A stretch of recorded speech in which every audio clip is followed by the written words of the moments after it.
It's been 365 days that I started my AI business. And in this video, I wanted to walk you through what it's like to spend a year building a legit AI business. What it's like to be in the trenches, grinding out a product that actually works. And I will give you guys an update on some of the struggles and challenges I went through building this business, some of the wins. And if you're not familiar with the format, this is one of those famous one-take videos in which I just start the camera, start yapping, and there's absolutely gonna be no edits and no cuts. In fact, I would have cut that little part out. But in this video, I'm just gonna yap straight for 10 minutes. And this video is gonna be interesting for you if you're a business owner interested in implementing AI for your business. And if you're curious about what's going on with AI and what it's like to be in the trenches with an AI business for over a year. And funny thing is, this morning I asked Perplexity, what should I put in this video? Like, what should I even yap about? And it gave me such a solid script that I'm literally gonna follow that. So first of all, why did I even start this business in the first place?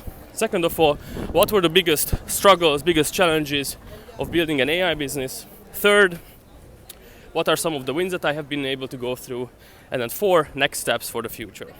So why did I even start this business in the first place? Because if you know me from back in the day, this is not my first business. I had a productivity coaching business before in which I would help entrepreneurs become more organized, more focused, get more work done, get their habits under control, and make more money. Which was fine.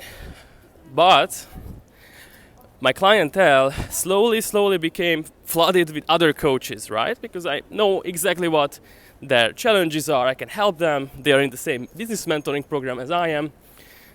And I had lots of other coaches as my clients. I was already coaching other coaches how to become better coaches, which is a big red flag from the get-go. And I realized that no matter how much I help my clients become more productive, if they suck at content creation, suck at appointment setting, suck at sales, then they're not gonna make more money, right? So I slowly started helping them on the back end with business advice too. And then I started marketing publicly more about how to do lead gen more effectively, how to do content more effectively. And I slowly turned into one of these business gurus who help other coaches how to scale their business to 10K per month in 90 days or less, or your money back. You know, this whole bullshit. I slid down that slippery slope, and it was not really the best move. I didn't really feel authentic helping guys with this stuff. I didn't play into my strengths, and I had nothing unique about me because lots of people were doing this same exact kind of offer in that time. And eventually my business was dreadfully falling apart early 2024, and yet here I am teaching other business owners how to run their businesses better. Who am I to teach people with that stuff, right? So I just didn't really feel authentic doing this, and I shut that business down from one day to another. I had no clue what my next move is gonna be, but I knew that I wanted to do something with AI. I knew that that's the next big thing. I wanna bet on it. But I had no offer, I had no product to sell. I had just shut down my old business, my only source of income, and I made a really tough and stupid transition to AI, which eventually worked out, as things always work out fine in the end. It's a philosophy of mine. And here I am, a year and a half later, building these AI appointment setters for creators, coaches, etc. Now, what have been the biggest challenges in building an AI business? So there are two types of people in the AI space.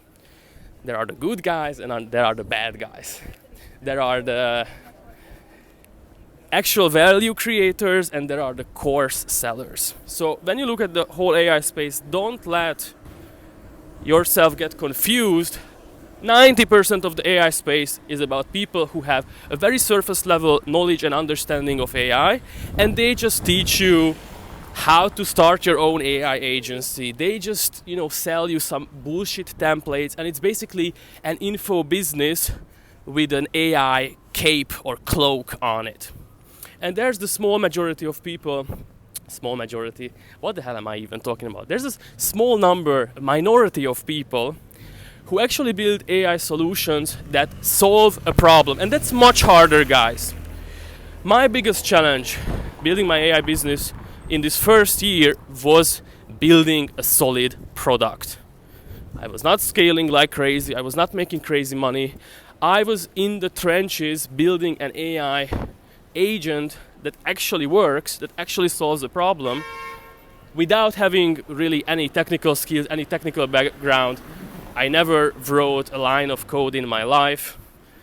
So if you want to get into AI, if you want to build your own AI solutions, you have to tap into that inner geek. You have to tap into that inner nerd side of you, because what it requires from you to be able to build good AI solutions is sitting in your room for 8 hours straight and basically becoming a software developer, figuring out how to build AI, try to build the software, testing it over and over again, finding bugs, fixing those bugs.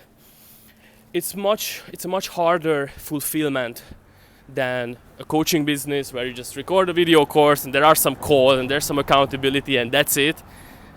Your clients with AI expect a working solution that's gonna pretty much do as good of a job as their human employees.